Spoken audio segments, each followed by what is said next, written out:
കേരളത്തിന്റെ ഉള്ളുലച്ച മുണ്ടക്കൈ ചൂരൽമല ഉരുൾപൊട്ടലിന് നാളെ ഒരാണ്ട് തികയുകയാണ്. ഒരു നാടിനെ മുഴുവൻ കണ്ണീരിലാഴ്ത്തിയ വൻ ദുരന്തം. കണ്ണീരുണങ്ങാത്ത പ്രദേശവാസികളുടെ നോവായി ഉരുളിനടിയിൽപ്പെട്ടവർ അന്ത്യവിഷമം കൊള്ളുകയാണ് പുത്തുമലയിലെ ഹൃദയഭൂമിയിൽ.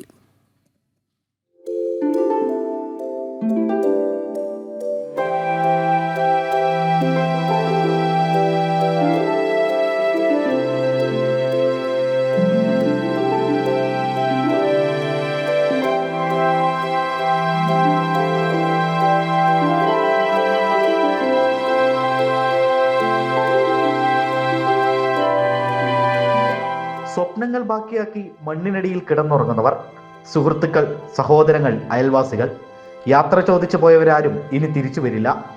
ഏവരും അന്ത്യവിശ്രമം കൊള്ളുകയാണ് ഈ പുത്തുമലയിൽ.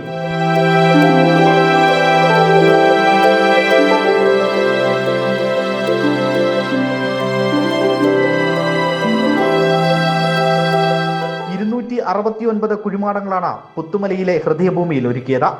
ഇതിൽ പൂർണ്ണമായ മൃതദേഹങ്ങൾ 56 എണ്ണം മാത്രമാണ്. ബാക്കി 213 ശരീരഭാഗങ്ങളും. പലരെയും DNA പരിശോധനയിലൂടെയാണ് തിരിച്ചറിഞ്ഞത്. കുഴിമാടത്തിൽ സുഹൃത്തുക്കളെ കെട്ടിപ്പിടിച്ചുറങ്ങുന്നവരുണ്ട്. സ്വപ്നങ്ങൾ ബാക്കി വെച്ച് മടങ്ങിയവരുണ്ട്.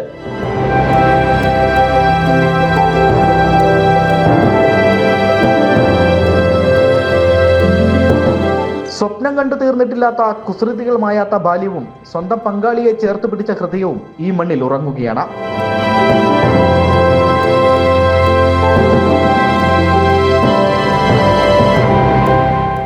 ഒരു നെടുവീർപ്പോടെയല്ലാതെ ആ ദിവസങ്ങൾ ഓർക്കാൻ കഴിയില്ല. സകലതും നഷ്ടപ്പെട്ട ദിനം. ഉറ്റവർ ഇന്നും ഇവിടെ എത്താറുണ്ട്, തങ്ങളുടെ പ്രിയപ്പെട്ടവരുടെ ഓർമ്മകളിൽ ഒരിക്കൽ കൂടി പൂക്കളർപ്പിക്കുവാൻ.